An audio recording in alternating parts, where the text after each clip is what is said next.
People often believe that family ties are unbreakable, that blood will never betray blood. But what happens when the very people who share your blood, who once sat at the same table with you, become the ones to drive the deepest knife into your back? This isn't the story of strangers. This is a bitter tragedy within the Anderson family itself. Michael Anderson, 38, the eldest son, gentle and devoted, gave his entire youth to caring for his aging parents. Meanwhile, his younger sister, Laura, 35, chose ambition over responsibility. She left home, chasing her own desires, leaving their parents to face their final years alone. And then, when their parents passed away, it seemed the sorrow of farewell would finally close the chapter. But that was the very moment when the flames of betrayal began to rise. Inside the old family home on the outskirts of Ohio, the lawyer read the will. Most of the inheritance, including the house itself, was left to Michael, an acknowledgement of his years of quiet sacrifice. But Laura couldn't accept it. To her, being family meant everything had to be divided equally, no matter what the truth was. And so, from what should have been unbreakable kinship, the story twisted down a darker path, one filled with tears, deceit, and ruthless counterattacks. This would become one of the most heartbreaking revenge stories of blood ties betrayed. But this was only the beginning. Michael Anderson was the kind of man everyone in town knew, not because he was rich or famous, but because of his tireless dedication and kindness. A kind of goodness that almost seemed unbelievable. At 38, while most of his peers were already settled with families of their own, Michael still lived alone in his parents' old house on the outskirts of Ohio. He had turned down countless opportunities to leave, because deep down, he believed his greatest duty in life was to care for his parents until their final days. Every morning, Michael rose at 5. He would brew a cup of black coffee in his father's old ceramic mug, the one with a chip on the rim that he refused to throw away. Sitting by the window, he'd look out over the small garden where he and his parents once planted roses and apple trees. That quiet ritual was his one moment of peace before the long hours at the local accounting office. Michael's bond with his parents was unshakable. His father often said, "Michael, you may never be rich, but your heart is the greatest treasure this family will ever have." His mother, Eleanor, would hold his hand and whisper, "Just having you by my side makes my life complete." Those words carved themselves into Michael's heart. He never needed praise. Just a smile from his parents was enough. Laura Anderson, his younger sister, was the opposite. At 20, she had left home to chase a glamorous life in the city. She rarely returned, except on the occasional holiday. To the neighbors, Laura was beautiful and clever, but also selfish and ambitious. Michael seldom spoke of her. When asked, he'd simply give a faint smile and say, "Laura has her own path. I just hope she finds happiness." But the truth was, Laura never sent money, never offered help, and never called when their parents were sick. Every burden fell on Michael's shoulders. He worked by day, and by night, he tended to his father's failing heart and his mother's worsening arthritis.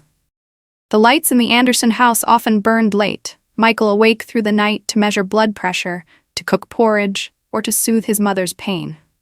During those years, the family's attorney, Mr. Harris, often visited and witnessed everything. It was Harris who suggested that Michael's parents prepare a clear will to prevent future disputes. In that will, they stated plainly, the house and most of their assets would go to Michael, the son who had remained by their side through everything. Laura would receive a small symbolic portion, but the truth was obvious. Michael had been the one to sacrifice. Michael knew about the will, but he never saw it as a victory. To him, the only reward that mattered was more time with his parents. One gloomy afternoon, sitting with Harris in the living room, Michael sighed, "I don't need the inheritance. I just wish they could stay a little longer." Harris laid a hand on his shoulder and said quietly, "It's because you think that way, Michael, that they believed this was the right choice." The house was filled with memories that spoke louder than words. His father's wooden armchair, the faded family photo album, and the old cassette tape of his father singing folk songs. Each item was a witness to Michael's silent devotion. But time moved forward, and eventually both of Michael's parents passed away. The funeral was simple. The whole town came to mourn. Everyone pitied Michael. the son who had carried so much. And then, in the midst of grief, a familiar figure appeared, Laura. After years of absence, she returned in an expensive dress. Her face wore sorrow, but in her eyes flickered something colder. Calculation. After the funeral, the family gathered in the living room as Mr. Harris prepared to read the will. Michael sat quietly, gripping his father's chipped mug as though it anchored his strength. Laura folded her arms, her gaze sharp with expectation. Harris opened the folder and began to read in a steady voice. The final words of Michael's parents confirmed what he already knew. The house and most of the inheritance were his. A heavy silence filled the room. Laura froze. Then her eyes flashed with fury. She leapt to her feet, her voice trembling with rage. "This is impossible. This is a lie. Michael, what did you do to force them into this?" The room went still. Michael remained seated, motionless, but in his eyes a storm was beginning to form. From that moment on, the first cracks of something darker began to show, and soon nothing would ever be the same. The living room of the Anderson house felt suffocating, as if the air itself had been pressed flat after Mr. Harris finished reading the will. Not a sound could be heard, except for the steady tick of the grandfather clock. Michael lowered his head, his hands gripping his father's chipped ceramic mug so tightly that his knuckles turned white. He felt no joy, no relief, only emptiness. His parents' final words were not a reward, but a reminder of the lonely years he had endured. Then Laura shot up from her chair, the scrape of wood against the floor cracking through the silence. Her face flushed red, her eyes sharp as ice. "This is impossible. This is fraud. You forced them to write this, didn't you?" The relatives began to whisper. One elderly aunt leaned toward another, muttering, "Strange, why would they leave everything to Michael? Unless Laura isn't really their child." Each whisper struck Michael's chest like a knife. He lifted his head, his voice low but steady. "Laura, you know better than anyone. I never did anything wrong to our parents." Laura let out a bitter laugh. "You always act like some saint. But who knows what you did when I wasn't around? You lived with them, didn't you? You had every chance to manipulate them, every chance to twist this will in your favor." The tension thickened, the room on edge. Mr. Harris quickly interjected. "I'm sorry, but this is a legal document, signed, notarized, with witnesses present. Everything is in order." Laura turned to him, a cold smile spreading across her face. "Maybe the document is legal, but honor, reputation, I'll show everyone the truth." Within days, rumors spread across town like wildfire. People whispered that Michael had forged his father's signature. At the accounting office, coworkers began looking at him differently. He overheard the hushed voices behind his back. "I thought he was such a good man.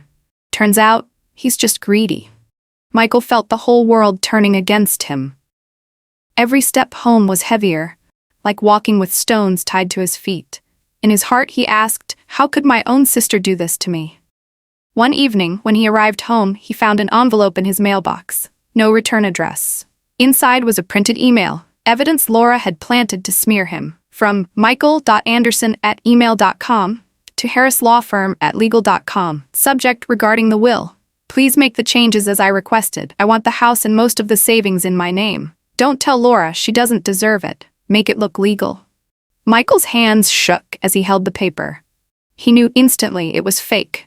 He had never written such cruel words.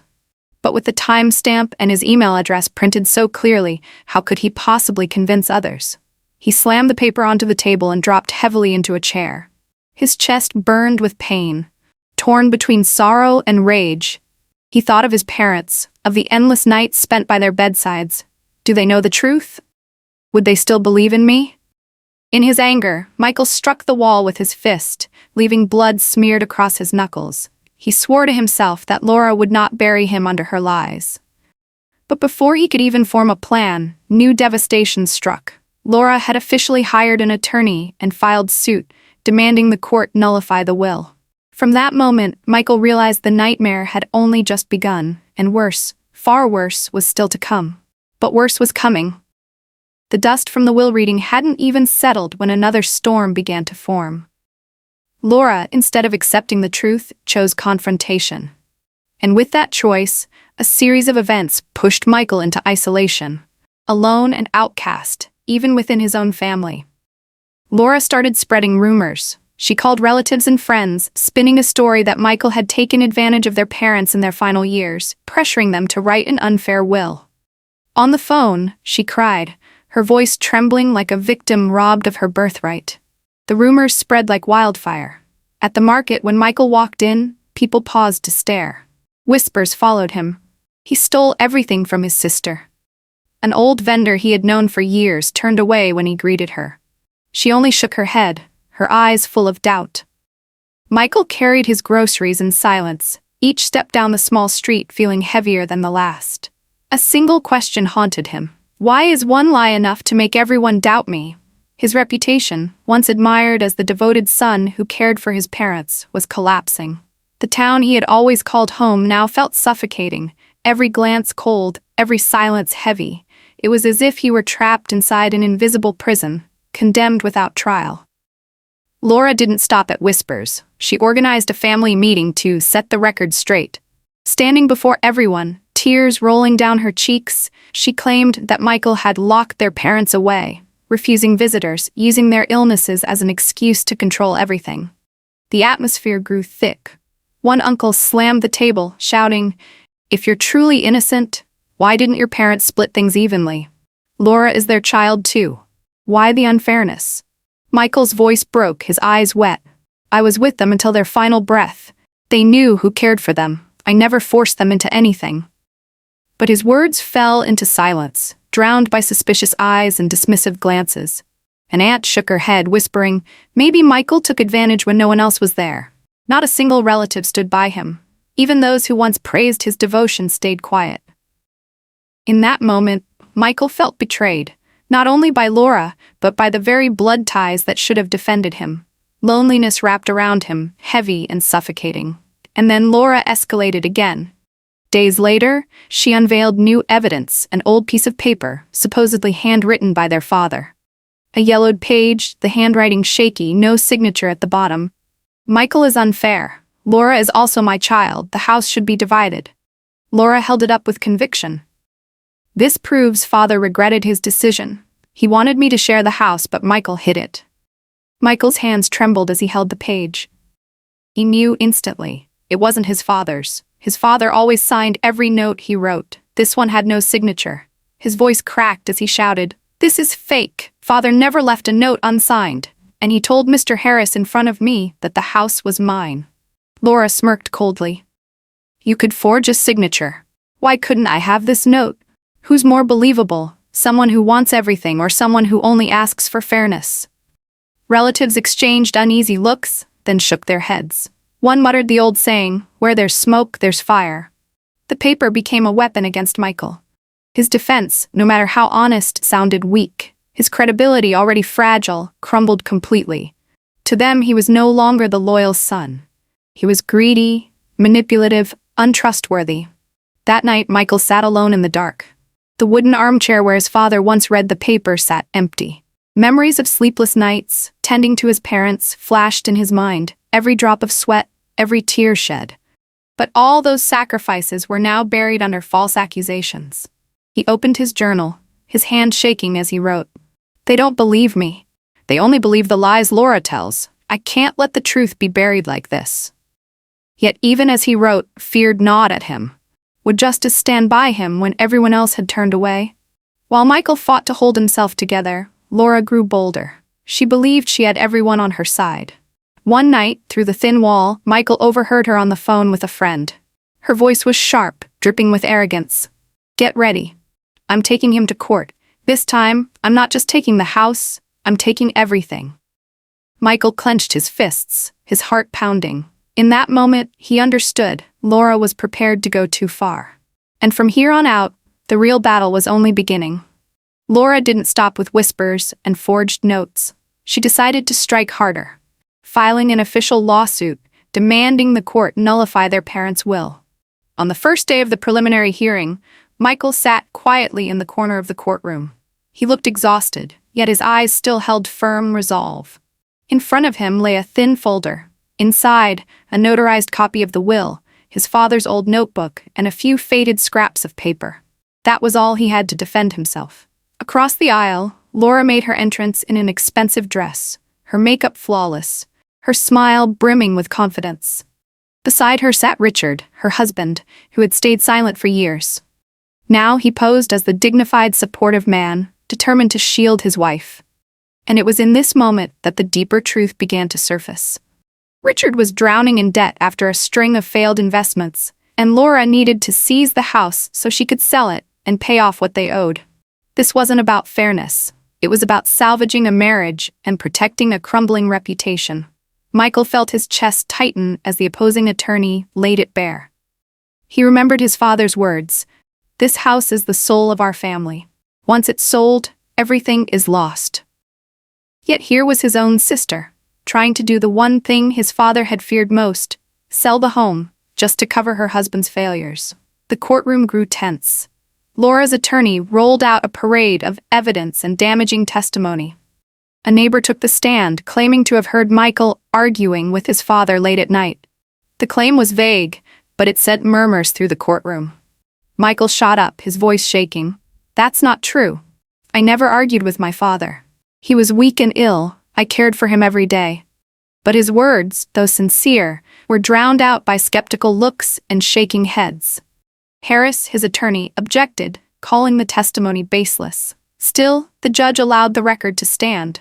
The effect was clear. The tide was leaning toward Laura. When the session adjourned, Michael was swarmed outside the courthouse. A man shouted, "Thief! You stole everything from your sister." Another glared at him with open contempt. Michael lowered his head and walked away, feeling as though the entire town had turned against him. The nightmare deepened. Back at work, his manager called him into the office. The words were blunt. "Michael, while this lawsuit is unresolved, we have no choice but to suspend you. The firm cannot risk its reputation." That was the final blow.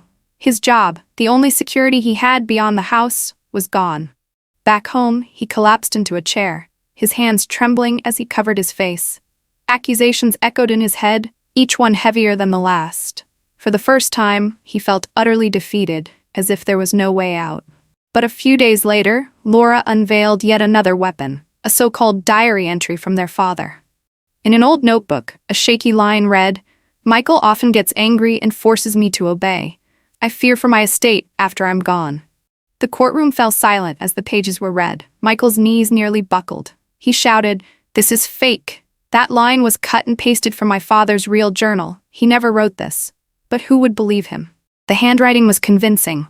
Laura, ever the actress, let tears roll down her cheeks as she looked at the judge. "My father confided this fear in me, and now the evidence proves it." Every word was a dagger slicing into Michael's chest. Leaving court that day, he stumbled, barely able to walk. Around him came whispers. "So it's true. I never thought he could be so cruel." He clutched his head, the world spinning, crushing him under its weight. That night, Michael sat alone in the dark. The wooden armchair where his father once read the paper was empty. He put on an old cassette, listening to his father's soft voice singing folk songs. Tears fell into the chipped ceramic mug in his hands. "I gave everything for you," he whispered. "So why does my own sister want to destroy me?" Despair closed in, threatening to swallow him whole. But then, as he sorted through papers, Michael stumbled upon something that reignited a spark. A notarized copy of the will, complete with signatures and seals. The original was still secure in Mr. Harris's office. Michael held the document under the dim light, his heart pounding. In his mind, he heard his father's voice. "This will is your shield, Michael. Don't let anyone take what is rightfully yours." Suddenly, everything shifted. The forged notes, the lies, the rumors, they were all theatrics. But the will, the legal notarized will, was undeniable. That was the rule, the ultimate truth, the one weapon Laura could never erase. Michael wiped his tears. His eyes hardened, sharp with resolve. He whispered to himself, "If she wants a fight, then I'll give her one. This isn't defense anymore. This will be justice. This will be revenge." He clutched the folder tightly, his heart racing with new determination.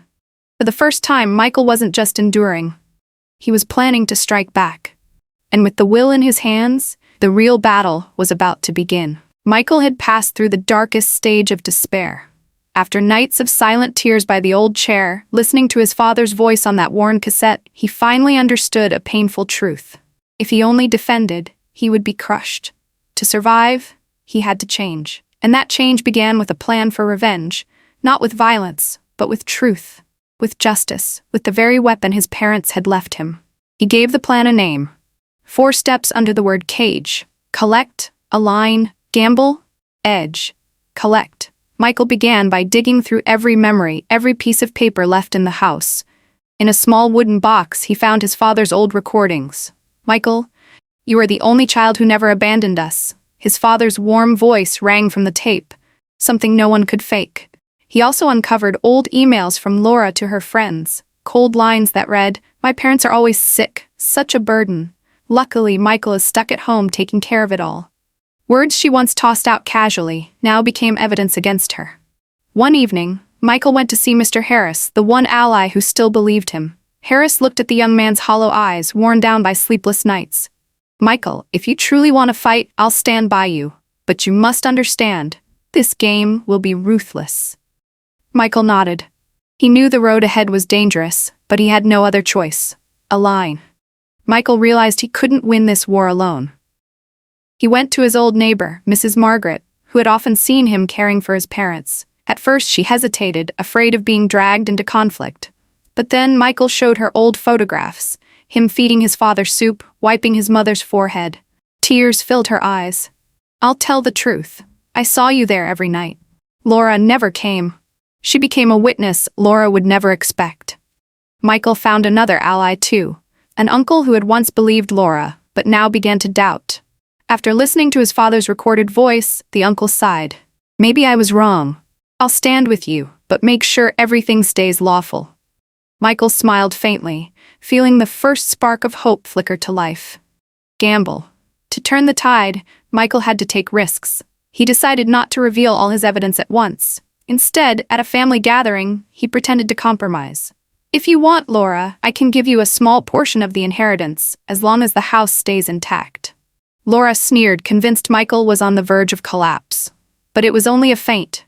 While Laura basked in overconfidence, Michael and Harris quietly submitted the real evidence to court: the recordings, Laura's emails, and Mrs. Margaret's sworn testimony. The gamble was dangerous. If the court dismissed the recordings, if the emails were ruled inadmissible, if the witness lost her nerve, everything would crumble. Michael risked losing not just the house, but his honor and his career. Still, he accepted it. Because he knew, without this gamble, he had already lost. Edge. Michael held back one final weapon, his secret ace. He didn't even tell Harris the full details. He guarded it closely, waiting for the decisive moment. When the time came, it would be the blow that shattered Laura completely. For now, he stayed silent, pretending he had already played all his cards. As the plan took shape, Michael felt himself transforming. No longer a man cornered and beaten down, he was now the one calculating, the one advancing. Every move, every word, every choice aimed at one goal: exposing the truth and restoring justice to his parents' memory. But just when he thought he had control of the board, something unexpected struck. One evening, as Michael prepared to meet Mrs. Margaret to finalize her statement, his phone rang. Her voice shook with fear. "Michael, I'm sorry, I can't testify. I received a letter. They said if I go to court, something will happen to my grandchildren." The phone slipped in Michael's hand, his heart pounding violently. He didn't need to ask who was behind it. There was only one person bold enough: Laura. She had begun to strike back, determined to dismantle his revenge before it even reached the courtroom. And if his most crucial witness withdrew, his entire strategy could collapse. Michael clutched the folder to his chest, his breath ragged. The revenge plan had only just begun, yet it already teetered on the edge of ruin. In the silence of the room, he whispered through clenched teeth, "If you want war, Laura, then I'll show you what war really is." Michael knew the decisive moment had arrived. After weeks of gathering evidence, securing allies, and enduring endless slander, it was finally time to execute his revenge plan. Stay silent so his opponent would expose herself, build a systematic record, reveal the truth to the family, and then strike the final blow in court. Step 1. Silence. Michael deliberately ignored the accusations Laura spread across town. He let her talk more, boast more, and reveal her greed in front of everyone. At a family gathering, Laura insisted that the house must be sold, the money divided fairly for everyone. When an uncle asked why the rush, Laura lost patience, snapping that keeping the house was a waste. Michael stayed quiet, recording her words in his notebook. He wrote down his guiding rules: speak less, let evidence outweigh emotion, stay grounded in legal facts, and avoid traps by refusing to argue on impulse. Step 2. Collect. Michael and attorney Harris reviewed everything. They secured notarized copies of the will, cross-checked dates, witnesses, and seals against the registry. They printed Laura's old emails to friends, including the line, "I'm too busy. Michael takes care of everything." They took a preliminary statement from Mrs. Margaret, the neighbor who had seen Michael caring for his parents night after night. Finally, Harris produced a devastating new piece of evidence. Laura's voice, cold and steady. "I don't care about my parents. I just need that house. If we sell it, Richard and I can finally escape our debts." The sound was clear, untouched, authentic. Harris said, "If the court accepts this, it's the killing blow." Step 3. Expose. Before the next hearing, the family gathered again in the old house. Michael placed a recorder on the table and pressed play. Laura's voice filled the room, chilling, greedy, undeniable. An aunt covered her mouth. An uncle frowned in disbelief. Laura's face went pale before she lashed back, claiming the audio had been tampered with, threatening to countersue. Michael didn't argue. He simply said, "Let the court decide." He knew that moment had cracked the blind faith some relatives still had in her. Step 4. Strike. In court, Harris submitted the complete file: the notarized will, sworn testimony, Laura's incriminating emails, and the phone recording. Michael breathed slowly as the judge skimmed through. For the first time, he thought freedom was near. But then came the blow. Laura's side had brought in an audio expert. The man testified that the file came from an old device, degraded over time, showing irregular spikes, possible interference. Laura's lawyer added, "The recording lacks a proper chain of custody. It cannot be trusted." The judge frowned and set the evidence aside for further review. The courtroom buzzed with whispers. A few relatives turned back toward Michael with renewed suspicion. Harris leaned in and whispered, "Don't panic. We still have the will, the witnesses." The hearing was adjourned for further verification. The next phase began. Harris requested the court summon Mrs. Margaret and the uncle who had been present when Mr. Anderson signed the will. He also petitioned the notary's office to confirm the chain of custody and haul camera footage from the day of signing. Meanwhile, Michael built a timeline. His father's medical appointments, receipts for medication, emails with Harris, text reminders, all lined up to prove consistency. That afternoon, Mrs. Margaret called in tears. She had received an anonymous letter threatening her grandchildren if she testified. Michael rushed to her home, installed cameras, urged her to call the police, and begged her only to say one line: "I saw Michael there every night." His uncle signed a written statement confirming that Mr. Anderson was lucid and present when he signed the will in front of a notary. At the next session, the court received official confirmation. File numbers, signatures, embossed seals, entry logs, even grainy hallway footage clearly showing Mr. Anderson entering the notary office. The judge leaned forward, paying closer attention. Harris submitted Laura's own emails, including the damning line, "Luckily, Michael handles everything." Laura's attorney tried to block them, citing privacy, but the judge allowed it since the sender had voluntarily provided them. Even so, the audio setback lingered like a thorn. On the street afterward, a stranger sneered, "If you're innocent, why would you record people?" Michael didn't answer. That night, he turned off the cassette of his father's voice and reminded himself, the foundation must be legal: will, custody, testimony. Harris outlined the next steps: file the timeline, demand sworn depositions, and push for independent handwriting analysis of Laura's forged notes. Michael agreed. He contacted the clinic for medical records, asked nurses to confirm his nightly visits, and persuaded his uncle to appear in person. He practiced his testimony: brief, precise, unemotional. Laura escalated, dragging Richard into every appearance, emphasizing their financial struggles as justification for fairness. Ironically, that detail backfired. Relatives began to murmur, "If it's really about fairness, why must the house be sold at all?" Just as the balance seemed to tilt, another blow came. The audio expert formally recommended excluding the phone recording altogether. Harris stayed calm. "It doesn't matter. We have enough to stand firm. On the final night before court, Michael laid out every file on the table, labeling and numbering them. He set the cassette of his father's voice aside, then touched a thin folder he hadn't shown anyone, not even Harris. Inside was his secret ace, the card he would play only when there was no other choice. At dawn, he knotted his tie, stepped out the door, and whispered to himself, "Stay calm, speak little, strike hard." And then under his breath came the final words, "One last move." The courtroom was packed, the air so heavy it felt as if everyone was holding their breath, waiting for the final showdown. At the bench, the judge sat stern and unflinching. On one side, Michael and attorney Harris, on the other, Laura and Richard. This was the deciding round. There was no room for error. The judge called for opening statements. Laura's attorney launched forward, his words sharp and relentless. He accused Michael of manipulating his parents, claimed the will was invalid, and declared the recordings were fake. He ended with a dramatic plea, "Your Honor, restore justice to Laura, a daughter robbed of her rightful inheritance."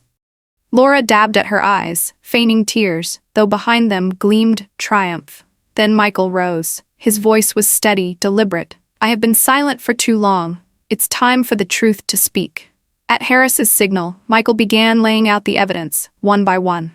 The fake email. Michael pointed to the irregular timestamp, proving it was created after his father's death. An independent expert confirmed it had been fabricated. Murmurs rippled across the courtroom. The forged note. Harris submitted a handwriting analysis showing the paper didn't match Mr. Anderson's authentic signature. The ink was newer than the paper. Gasps filled the room as relatives exchanged stunned glances, realizing they had been deceived. The altered journal. Michael produced the original notebook side by side with Laura's version. The judge's eyes narrowed as the cut-and-paste sections became obvious. Laura's composure began to crack, her face paling. The phone recording. Once doubted, Harris now presented verification from an independent lab. The file was intact, only degraded due to age. The conclusion, authentic. And then Laura's voice rang out through the speakers. "I don't care about my parents. I just need the house. If we sell it, Richard and I can escape our debts." The room fell into stunned silence. Some relatives shook their heads in disgust. It seemed enough, but Michael wasn't finished. He reached into his folder and drew out a final envelope. The room froze. The secret ace, his father's final words. The tape played, weak but unmistakable. "This house belongs to Michael. It is proof of his love and sacrifice. No one has the right to sell it. This is my final decision." The courtroom erupted and Aunt sobbed openly. The uncle who once doubted Michael stood, voice trembling with fury. "Enough, Laura. You've betrayed this entire family." Laura's body shook, her face drained of color. She screamed, "It's fake. All of it is fake." But no one believed her anymore. Richard pulled his hand from hers, lowered his head, and walked away. The judge's gavel struck hard. His voice rang with authority. "This court finds the will valid and lawfully executed. The estate, including the Anderson house, belongs to Michael Anderson. Furthermore, the forged evidence submitted by Laura Anderson will be referred for criminal investigation." The sound of the gavel echoed like a sentence against greed itself. Justice had spoken. Laura lunged forward, shrieking, but the bailiffs restrained her. She cried, wailed, begged, but no one stood to defend her. Relatives stared with a mix of anger and shame.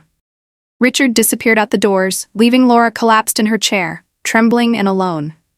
Michael sat still, his eyes red but resolute. He did not smile, did not celebrate. What he felt was relief, a crushing weight finally lifted after years of sacrifice. Justice had arrived, but at a cost. He had lost his sister forever.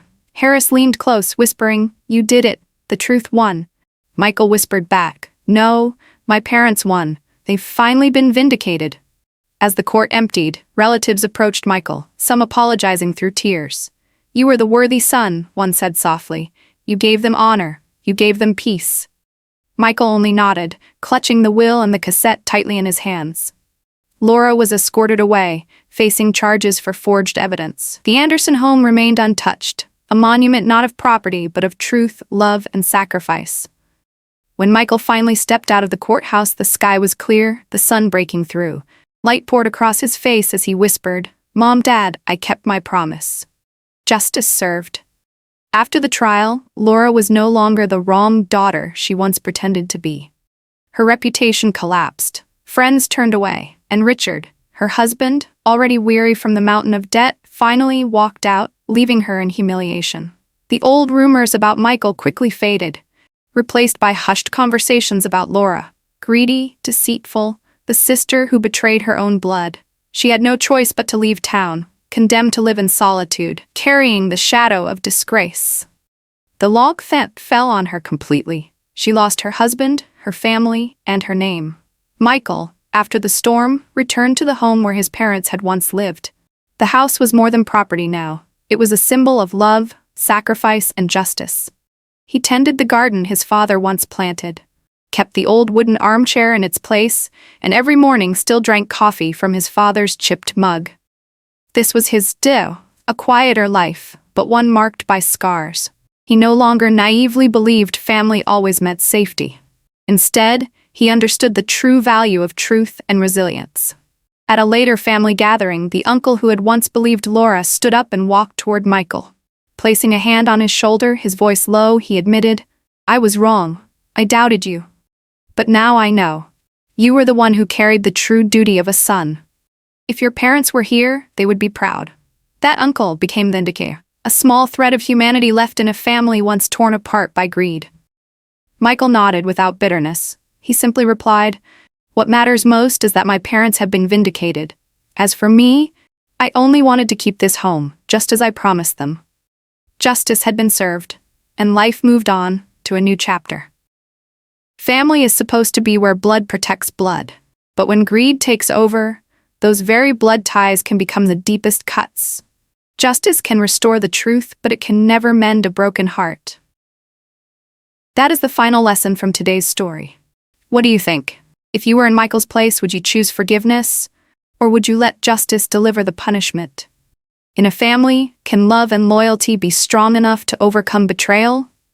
Or are there times when exposing the truth is the only way to end the tragedy? Share your thoughts in the comments below. We read every message, and every perspective matters. If you'd like to hear more revenge stories just as gripping, heartbreaking, and true as this one, don't forget to subscribe to the True Revenge Stories channel, hit the like button, and share this video so more people can hear it.